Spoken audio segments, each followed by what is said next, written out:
Dick Campbell from Oshkosh, Wisconsin. Welcome to another one of my Great Moments in History presentations. Since 1999, I have now created a variety of 13 history stories. And today, I'd like to share one of these stories with you entitled The Building of the Erie Canal. 200 years ago, construction of the Erie Canal began in 1817. It took 8 years and thousands of workers to complete and opened in 1825. It was built to create a navigable water route from New York City in the Atlantic Ocean to the Great Lakes and is considered the engineering marvel of the 19th century. When the federal government concluded that the project was too ambitious to undertake, the state of New York took on the task of carving the canal through the wilderness with nothing but the muscle power of men and animals.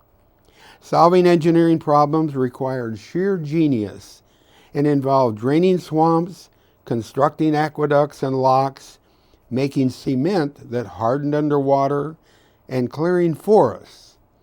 It was a man-made waterway spanning valleys and rivers, channeling through hills of solid rock or climbing over them, flowing across marshes and thickly wooded forests, all the way across New York State, and it seemed to be a preposterous idea.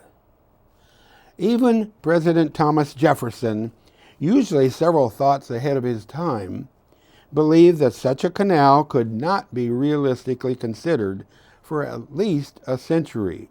And yet, the Erie Canal was built, and it worked, just as its inexperienced builders believed it would.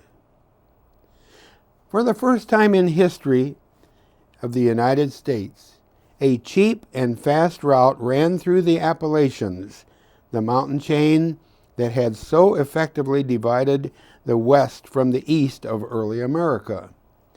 With this breach, the fertile interior became accessible. The great inland lakes of America were linked to all the seas of the world. On June 6, 1777, the idea of a canal was first discussed by Gouverneur Morris, a member of the First Continental Congress during our War for Independence.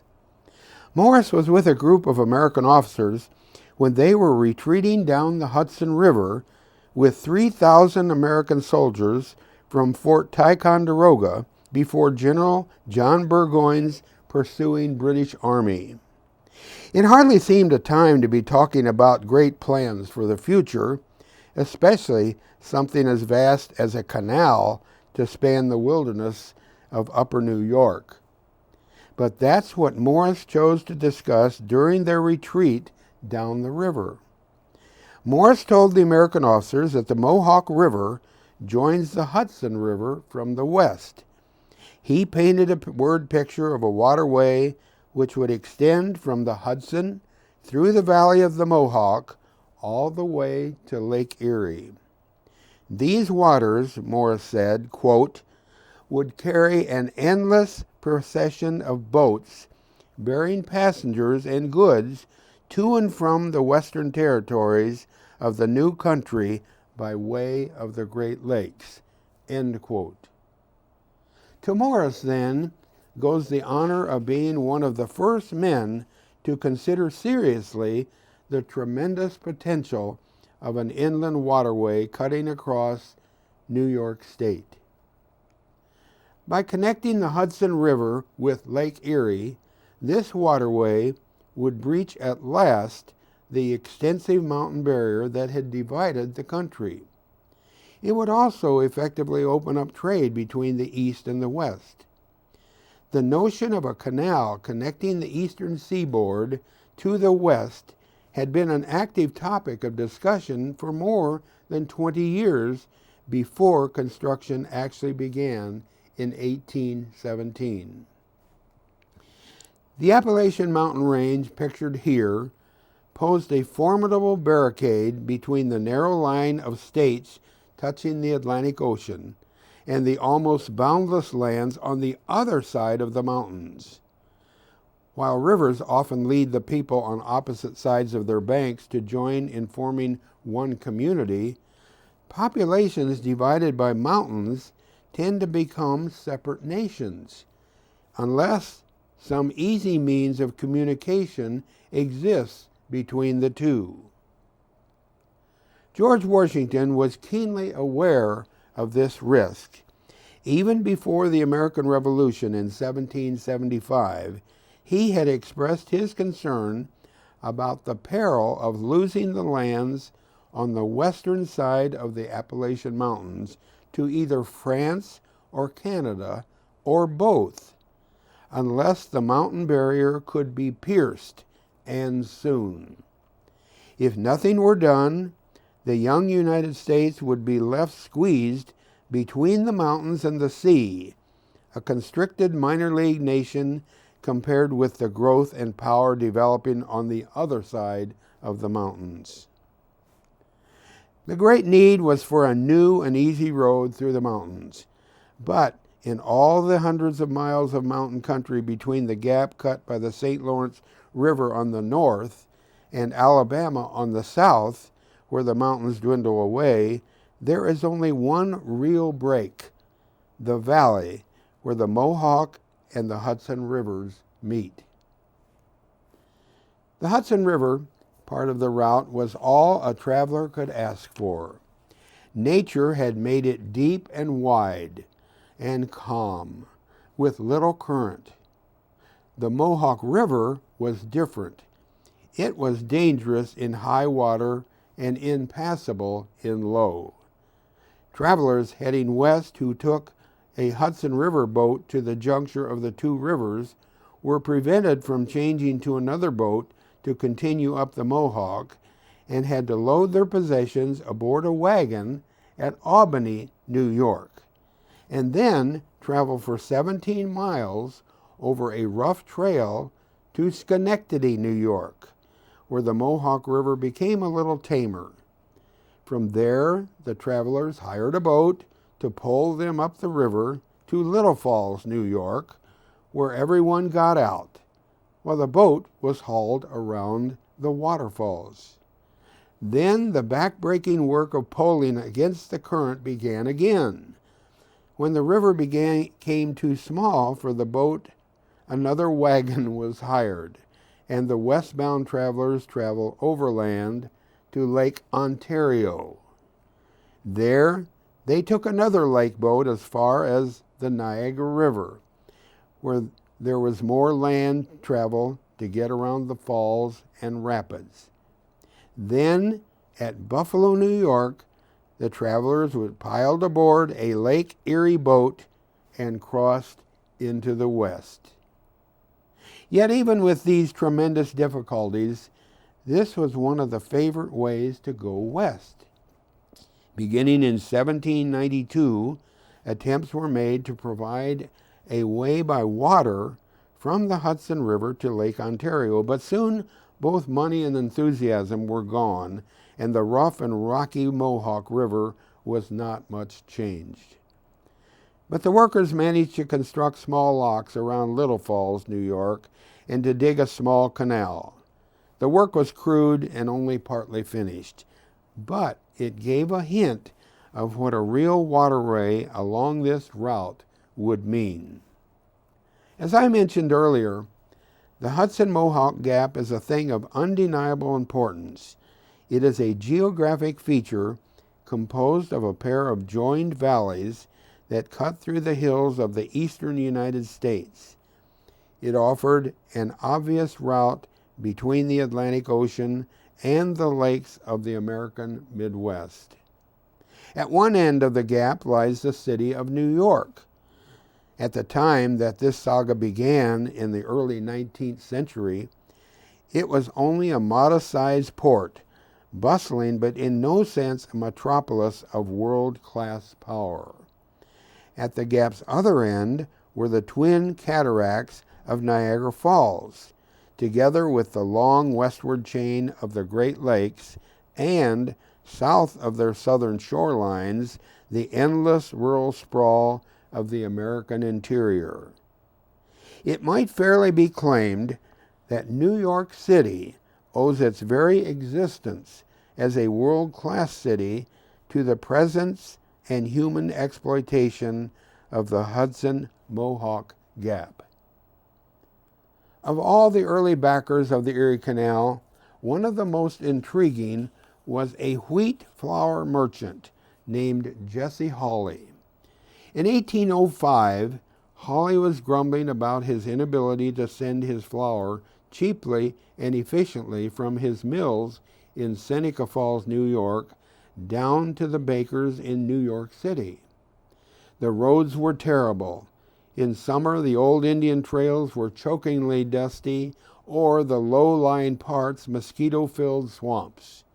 And in winter, the roads were often blocked by deep snows.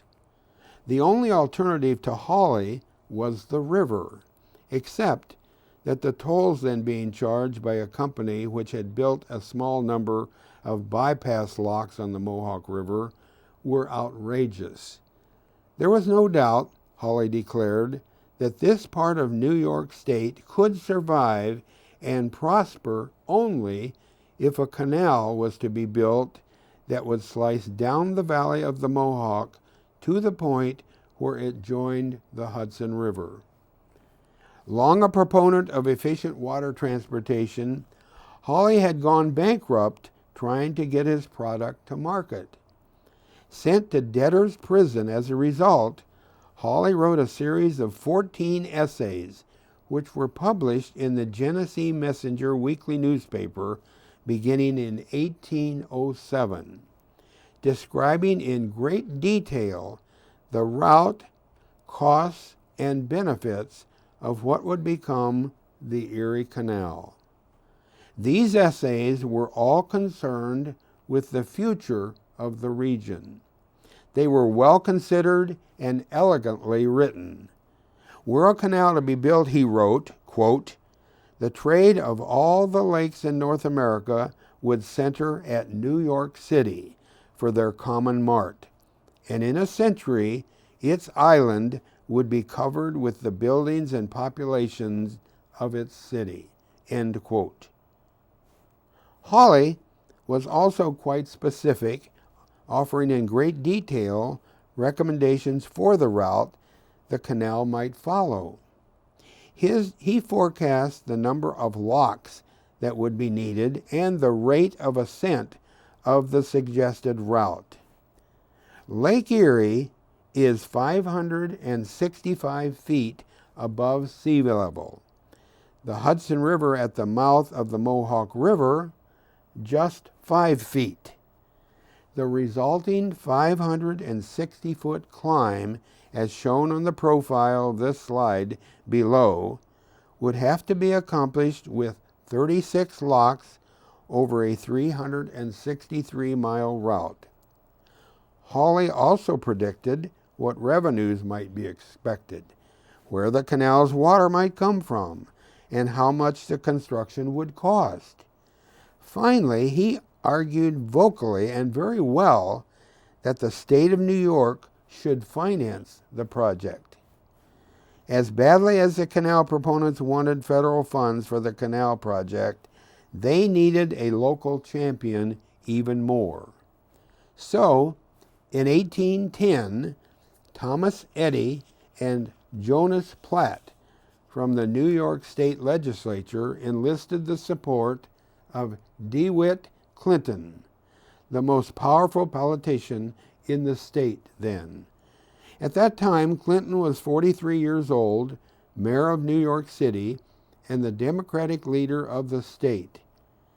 Clinton's decision to participate was the pivotal moment in this story. He was the one individual with the political skill and intellectual authority to turn Gouverneur Morris's bold vision into reality. Once Clinton considered the possibilities, he was willing to put his entire future on the line for the canal.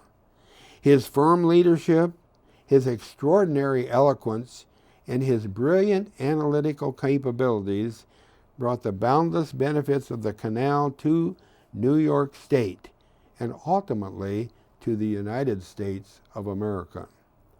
There might never have been an Erie Canal without Clinton's unwavering support. The financing of the Erie Canal was as original and brilliantly successful as its technological features. When the U.S. government in Washington finally rejected sponsorship of the canal in 1816, New York proceeded to finance the canal by selling its own bonds to the public at large and to financial markets abroad.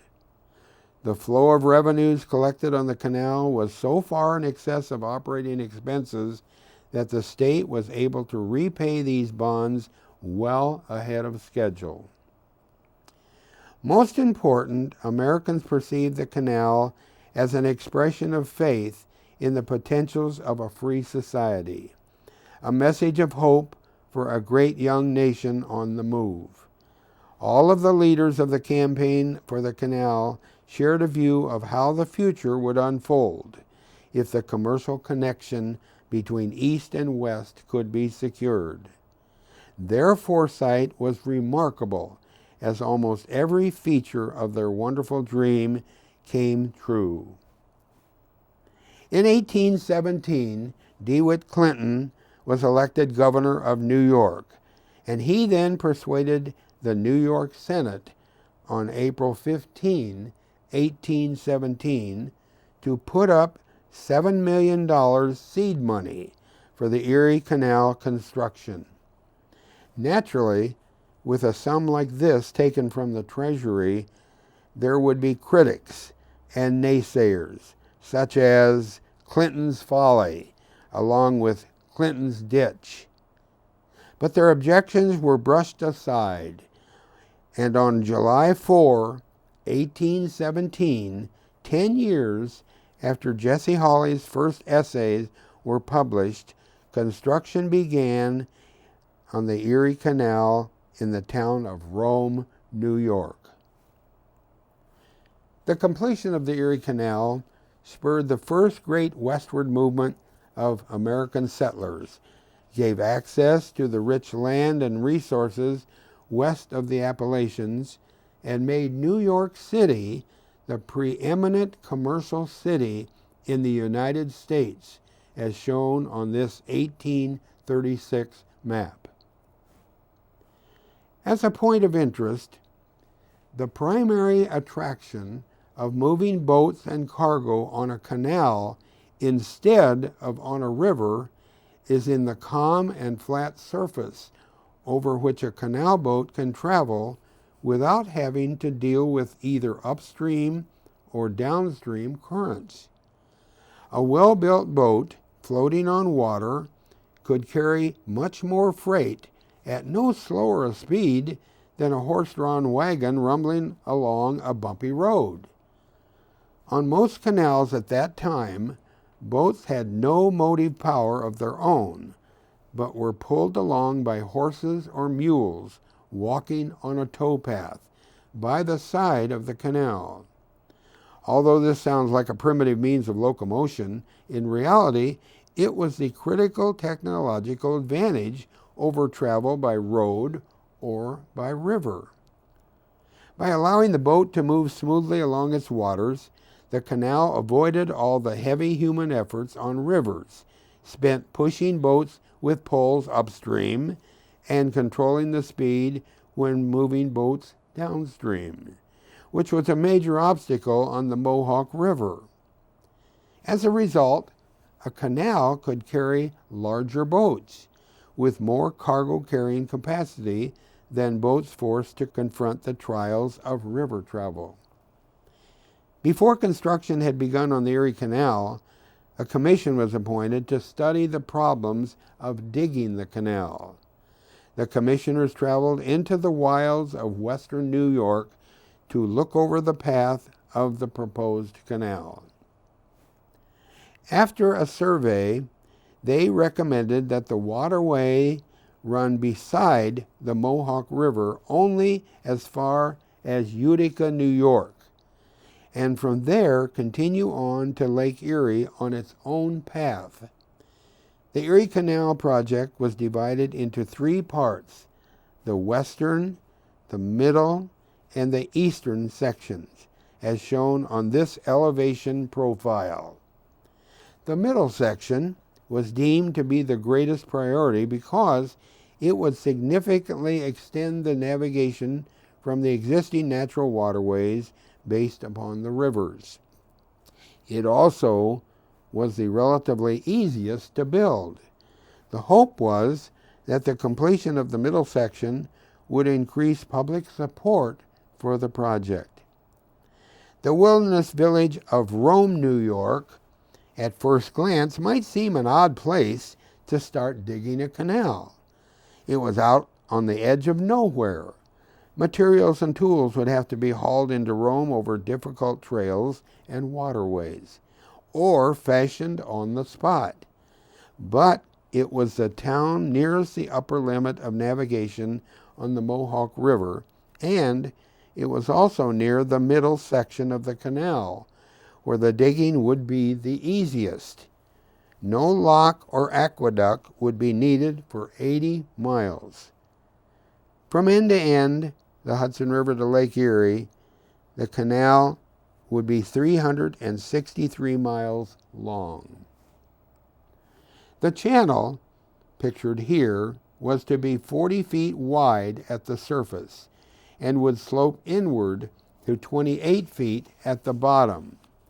The water in the channel would be 4 feet deep. Along the length of the canal, there would be a towpath about 10 feet wide. And to overcome natural obstacles in the path of the canal, two indispensable devices were also needed: locks and aqueducts. Digging a ditch with these requirements with hand labor using axes, picks, shovels, and wheelbarrows through hundreds of miles of this primeval forest was the greatest challenge the builders of the Erie Canal would have to confront. The only sources of power were human muscle plus horses and oxen. So they devised ways to increase their efficiency without adding to their workload. These men, who were primarily Irish immigrants, were paid 80 cents a day plus room and board and a daily ration of whiskey. Not a yard of ditch could be dug until the workers had cut down the countless thousands of trees, chopped them up in movable sizes, uprooted the stumps, and then carted away the staggering mess of logs, branches, and leaves. They had to clear mile after mile of woods and fell trees, many of which were 6 to 7 feet in diameter. Regarding those giant trees, for instance, it was not very long before they had one man pulling them over. Someone devised a technique whereby a chain was tied high up in a tree with the other end leading to a wheel, which was controlled by a woodsman with an endless screw gear. As the woodsman wound the gear with a crank, the tree was very slowly pulled over with irresistible force until the cable bent the tree so far it finally broke free of its stump and crashed to the ground. Stumps still in the earth remained a challenge until some unsung genius came up with a stump pulling device, shown here, that was as effective as it was simple. It had two tremendous wheels, 16 feet in diameter, on the ends of a very sturdy axle 30 feet long. Fixed at the center of the axle was a slightly smaller wheel about 14 feet in diameter, with a broad rim which held a coiled rope. This strange-looking machine was hauled into place so it straddled the stump, and the big outer wheels were tied down to hold it steady. A chain wound around the axle was tied to the stump. A team of horses was hitched at the end of a rope wound around the rim of the middle wheel. And as the animals moved forward, pulling the rope behind them and turning the wheel, the tremendous pressure on the chain yanked the stump and its roots free of the earth. 7 men and 2 horses could pull 30 to 40 stumps in one day with this rig. Another problem to be overcome was finding a totally waterproof material to seal the spaces between the neatly arranged stones lining the signs of the excavation, the locks, the culverts, and the aqueducts. The available common quicklime in use was unstable, breaking down under any sustained pressure. Then a young engineer, Canvas White, pictured here, uncovered a local limestone that would not disintegrate when wet.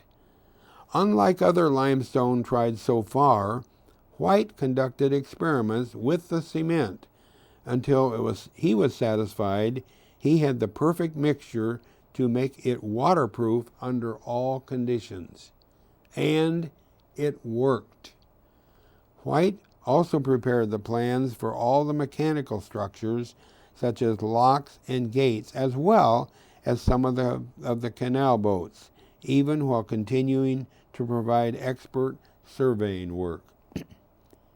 To help supervise the canal construction, the canal commissioners selected as chief engineers 2 New York lawyers, Benjamin Wright and James Geddes, whose only previous experience had been a little bit of surveying work. Both had a reputation for accuracy. Though they were not engineers by profession, the commissioners felt that the 2 men were competent and intelligent enough to solve the problems of canal construction on the job. And in the end, the commissioners turned out to be right. Another person selected was Nathan Roberts. Roberts was given the task of finding a solution to one of the greatest obstacles faced by the Erie Canal engineers. Near Niagara Falls in the western section, a sharply rising rock cliff soared more than 60 feet above to surrounding land. To reach Lake Erie, the engineers had to find a way to get boats up and over this ridge. Normally, engineers use a lock to enable boats to move between sections of a canal with different water levels. A lock has a set of gates at each end. A boat going from a lower level to a higher level enters the lock through the lower gates, which are then closed behind it. Water is let into the lock to raise the boat to the level of the higher section. Then the gates at that end of the lock are opened, and the boat passes through. Here's an example of a boat going through a lock from a higher level to a lower level. Roberts knew that it wouldn't be possible to reach the top of the 60-foot rise in the Niagara Escarpment, as it was called, with a single pair of locks. Then, accordingly, with no one to help him and no guidance except for a few books, he designed a double set of 5 locks that resembled a flight of stairs, one set for eastbound and one set for westbound travel, shown here. Each lock had a lift of 12 feet instead of the usual 8 feet 4 inches, and was cut out of solid rock, as was the towpath on its approach to these locks. At one point, on their shelf-like towpath, horses and drivers were a dizzy 60 feet above the canal, as shown in the lower picture of this slide. In the upper picture, this section of the Erie Canal involved deep cutting, frequently through solid rock, between Buffalo and Lockport, New York, to keep the level below that of Lake Erie. Nothing this difficult had ever been done before, and Robert's, quote, "flight of 5," end quote, became one of the great wonders of this construction project. Another challenge the engineers faced was how to get across the rivers and creeks along the way. The solution was an aqueduct bridge, which had to be wide enough for the canal itself and for the towpath along the side of it. The Erie Canal required 18 aqueduct bridges. One of the longest crossed the Genesee River at Rochester, New York. Over 800 feet long, it was built of huge stones, all of which had to be quarried and shaped by hand. Like the Flight of 5, the bridge at Rochester was admired as another one of the most amazing accomplishments of the canal. Here's another picture from 1825 of the Genesee River Aqueduct. The middle section was finished in 1820. Continuous transportation was now available to shipping and travel through the flat country at the western end through to Rome and onward into the eastern section as far as Utica, New York. Toward the end of 1820, a construction crews started work on the stretch running east from Utica to Albany and the terminus of the canal at the Hudson River, as shown on this slide. By the end of 1821, navigation on the eastern section was open on the stretch of 24 miles from Utica to Little Falls, and the difficult excavation from Little Falls to Albany was well advanced. The landscape at Little Falls was the most defiant in the entire valley, described by one traveler as the, quote, "the wildest place on the canal," end quote.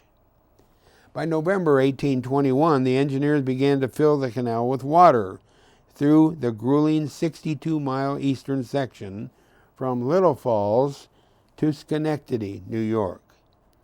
This passage, as shown on this profile slide, was rocky and full of rapids.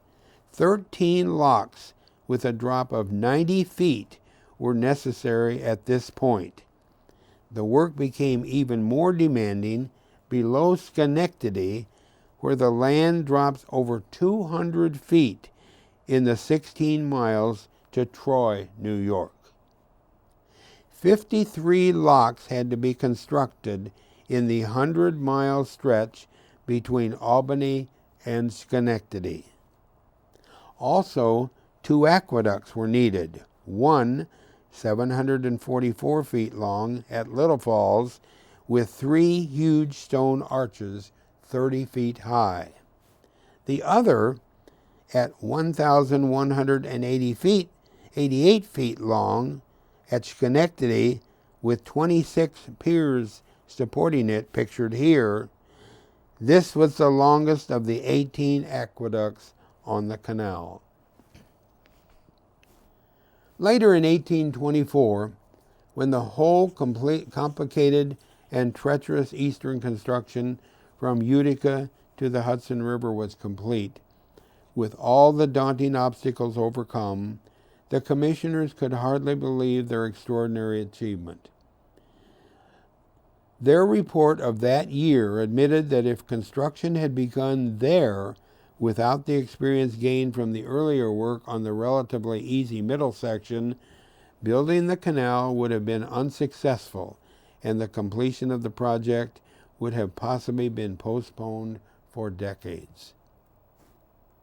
The western section of the Erie Canal was the last section to be finished. With its completion, the entire canal was about ready to open. A small number of unfinished details remained. They built 3 waylocks at Troy, Utica, and Syracuse, in which boats weighed in to determine the amount of toll that they had to pay. Incidentally, over the period from 1824 to 1882, the total tolls collected amounted to about $121 million. And then, after 8 years, at a cost of $7.143 million, the Erie Canal construction was officially completed on October 26, 1825. It was acclaimed as an engineering marvel that united the country and helped New York City become a financial capital. The event was marked by a statewide, quote, grand celebration, end quote, culminating in successive cannon shots along the length of the canal and the Hudson River, a 90-minute cannonade from Buffalo to New York City. A flotilla of boats led by Governor Dewitt Clinton aboard the Seneca Chief sailed east from Buffalo to New York City in 10 days. Clinton then ceremoniously poured Lake Erie water into New York Harbor to mark the, quote, wedding of the waters, end quote. On its return trip west, the Seneca Chief brought a keg of Atlantic Ocean water back to Buffalo to be poured into Lake Erie by Buffalo's Judge Samuel Wilkeson. When the construction of the canal was complete, and it was at long last time to celebrate the wedding of the waters, Dewitt Clinton spoke with more brevity and simplicity than with his usual flourishes. But he had the spirit of the occasion when he ended the ceremonies with these gentle words, quote, and may the God of heavens and the earth smile most propitiously on the work and render it subservient to the best interests of the human race, end quote. When the great waterway was completed, it received worldwide attention and awe. Many writers called it the 19th century's wonder of the world. Canal songs were composed across the country for various venues. Vaudeville shows commonly included stories and songs about the famous waterway. One of the most popular was the Erie Canal song, Low Bridge, Everybody Down, written in 1905 by Thomas Allen. Almost every school child in the country from the early 20th century to this day has learned the first verse pictured here in this slide. The line, quote, 15 miles on the Erie Canal, end quote, refers to the distance that team of mules or horses would pull a canal boat along the towpath before being replaced by a fresh team of animals. And the warning cry about bridges was common because many of them over the canal were built as low as possible to save money. In summary, construction began in 1817 and took 8 years, thousands of workers, and $7.143 million to complete. Solving engineering challenges required sheer genius and involved draining swamps, constructing aqueducts, making cement that hardened underwater, clearing forests, and building the massive locks. When finished, Clinton's Ditch, covered 363 miles, was about 40 feet wide and 4 feet deep, and rose 565 feet through a series of 83 locks. When the waterway opened in 1825, it unlocked the floodgates to western settlement. Even though within decades it would be eclipsed by the railway, the Erie Canal was an important and cheap mode of transporting goods across the state for more than a century. The Erie Canal reduced travel time in half and slashed shipping costs 90%. Typical cost for moving goods over land at that time was $100 per ton. Via the canal, the cost was about $10 per ton. Within 10 years of the canal's opening, that cost would have dropped to $4 a ton. Tolls collected recouped construction costs in less than 9 years. And by 1882, the canal was so successful, financially, those tolls were abolished altogether. Although it had been envisioned as primarily a commercial channel for freight boats, passengers also traveled on the canal's packet boats. In 1825, more than 40,000 passengers took advantage of the convenience and beauty of canal travel. In the year 2000, the United States Congress designated the Erie Canalway a National Heritage Corridor to recognize the national significance of the canal system as the most important works of civil engineering and construction in North America. And it continues to be enjoyed today by many hikers, joggers, and bicyclists, as well as cross-country skiers, as a recreational and tourist attraction, still going strong today. And now you know the rest of the story, and I thank you for your interest in this great moment in history.